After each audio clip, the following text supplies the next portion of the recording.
சித்தர் சிவவாக்கியரின் சிந்தனைகள். பாடல் எண் 6. தேகநிலை. வடிவு கண்டு கொண்ட பெண்ணை மற்றொருவன் நத்தினால் விடுவனோ அவனை முன்னர் வெட்ட வேண்டும் என்பனே. நடுவன் வந்து அழைத்தபோது நாரும் இந்த நல்லுடல் சுடலை மட்டும் கொண்டு போய் தோட்டிகை கொடுப்பரே. பாடலின் பொருள்.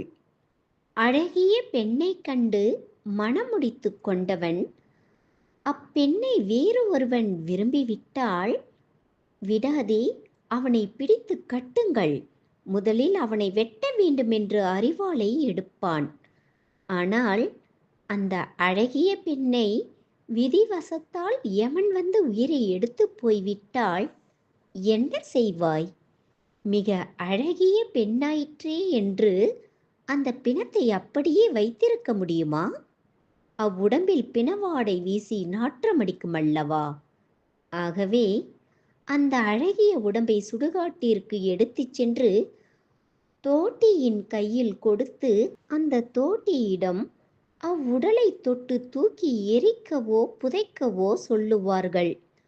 அப்போது மட்டும் அந்த தோட்டியின் மீது கோபம் வருவதில்லையே, அது ஏன் என்று யோசியுங்கள். அந்த அழகின் மீதிருந்த மோகமோ அன்போ எங்கே போயிற்று என சிந்தியுங்கள். அப்போது புரியும், அழியும் பொருள்களின் மீதுள்ள ஆசை நிலைப்பதில்லை என்று.